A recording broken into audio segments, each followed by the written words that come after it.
Good morning, everybody. We're going to start today with the Year 2 CGP Targeted Study and Question Book. So if we open up that book and have a look, the contents page tells us everything that's in it. So these are the things we cover in Year 2 Maths. In autumn term, we did number and place value and addition and subtraction.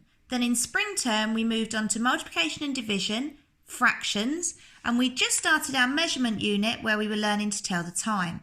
So we still have this to finish and geometry, but we have done some statistics during our book week. So you might find as we work through the book, you find this section easier and you need some support with this section, but we will do some lessons to help you with that. Okay, we're going to start with the Year 1 objective test. It covers things that you learnt in Year 1 and you should be familiar with, and it's a good bit of revision to wake up our brains ready for our learning. If you turn over to the start of the test, it says Year 1 objective test on page 2. There's 2 double pages of questions. I'm going to give you about 15 minutes to finish and then we will mark it together. So pause the video now. Okay, you should have finished the test, so let's have a mark. Question number 1. Which plant pot has the least flowers? Tick the correct box. This plant pot has 6 flowers. This plant pot has 4 flowers. And this plant pot has 5 flowers. But which one is the least? What does least mean? Least means the smallest amount. So the pot with the smallest amount of flowers is this one with only 4. What did the instruction say? It said tick the correct box. So we're going to tick the box under 4. Question number 2. Match each object to its shape. We've got pyramid, sphere, and cube. You could always start with the one that you're really familiar with. So I'm sure you all know that a ball is a sphere,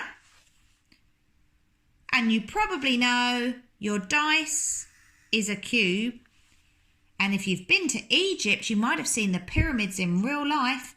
You would know that the pyramid is this shape. Okay, next question. Question number 3. What do these coins add up to? This coin is worth 2, and the next coin is also worth 2, and the next coin is worth 1. So altogether they add up. 2 plus 2 is 4. Add 1 is 5 pence. Well done. Question number 4. Cyril has 10 pencils. He gives half of them to Phil. How many pencils does he have? Now I hope you've automatically said what half of 10 is, but if you didn't know, a good way that we've been doing is splitting the picture up into half. And when things are split in half, what do we know about each part? It is equal. So let's have a look on what's on this side. There's 5 pencils on this side and there's 5 pencils on this side. So that's equal. So half of the 10 pencils is 5. Here comes the time question, which hopefully you all got right because we've just been doing time. What do we remember about the length of the hands? Hour, minute. Shorthand for the hour and the longhand for the minute. So the hour is 4 and it's 30 minutes past. What do we call 30 minutes past the hour? 4:30. When it's 4:30, where does the minute hand face? It faces the 6. So the long minute hand will face the 6. Where does the hour hand face? The hour is 4, but it is 4:30. So the hour hand is halfway between 4 and the next hour, which is 5. It's a shorter hand, so I'm going to draw it just to there. And my time is 4:30. Question number 6. Fill the gaps using 2 numbers below. 4, 2, 13, 6, 19, 15, 11. Now it says something, take away 8 equals something.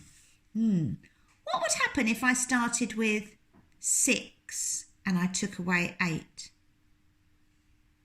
I couldn't do it because 6 is smaller than 8. So I must start with one of the bigger numbers. The best thing to do is try a few out, and hopefully that's what you did. But I know that 9 take away 8 is 1, so I can see a pair. I know that 19 take away 8 is 11. If you needed a drawing to do that, you could draw your 10 and 9 ones, 5, 6, 7, 8, 9, and then take away 8 ones. 1, 2, 3, 4, 5, 6, 7, 8, which leaves us with 1 10 and 1 1. 11. Okay, turn the page. Question number 7. Write down the measurements below.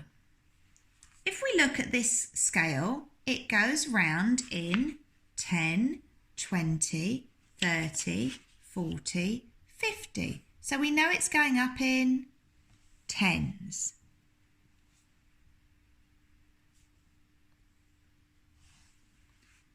The focus on the camera is not very good for a minute. Please bear with us. There we go. Okay, right. So we can see that it's on the number 40. So we write 40 grams. If we look at the next one, what's it going up in? 2, 4, 6, 8. It's going up in twos. And the line is on the number 6. Question number 8. Fill in the missing number. 12, 14, 18, 20, 22, 26. What's it going up in? It's going up in twos, so it would be 12, 14, 16, 18, 20, 22, 24, 26. Let's look at the next one. 65, 66, 64. What do we notice about this pattern? It's going down. And what's it going down in? It's staying with 60, but it's going 6, 5, 4. So what will the next two numbers be? 63, 62. It's going down in ones. Question number 9. Fill in the missing numbers to find the total number of keys. 4 times something equals something. Let's have a look. How many keys are in each group? 1, 2, 3, 1, 2, 3. So in every group, 4 groups of 3. We could draw that as an array. 1, 2, 3, 1, 2, 3. Sorry, you can't see me drawing. There we go. 1, 2, 3, 1, 2, 3. 4 rows of 3. Let's count in threes. 3, 4, 5, 6, 7, 8, 9, 10, 11, 12. So 4 groups of 3 equals 12. Question number 10. Use 2 of the signs below to give you an answer of 17. We've got 12, 5 and 17. I know that 5 and 2 equals 7. And we always use what we know to help us with our maths. So if I added 5 and 12 together, it would equal 17. Next question, question 11. Divide 8 tennis balls into equal groups. Fill in the missing numbers. It says 2 groups of. Well, if we split these tennis balls into 2 groups, I could do 1 group there and 1 group there. We would have 2 groups of 1, 2, 3, 4. 2 groups of 4. Now it says some groups of 2. So I need to put this into groups of 2. 1 group of 2, 2 groups of 2, 3 groups of 2, 4 groups of 2. There are 4 groups of 2. Final question, question 12. Draw the arrow after it makes a half turn. So we're going to go halfway from the arrow facing that way. It's going to do half a turn. I think this would be easier if I turn the book to the top. So now it's a bit like a clock, isn't it? Here's o'clock, and if it's halfway round, it would go down to the bottom for 1/2 here. And this is where I would draw my arrow. Because if you look, it's gone halfway around the shape. Well done. Add up your marks and see what you got in the total test there.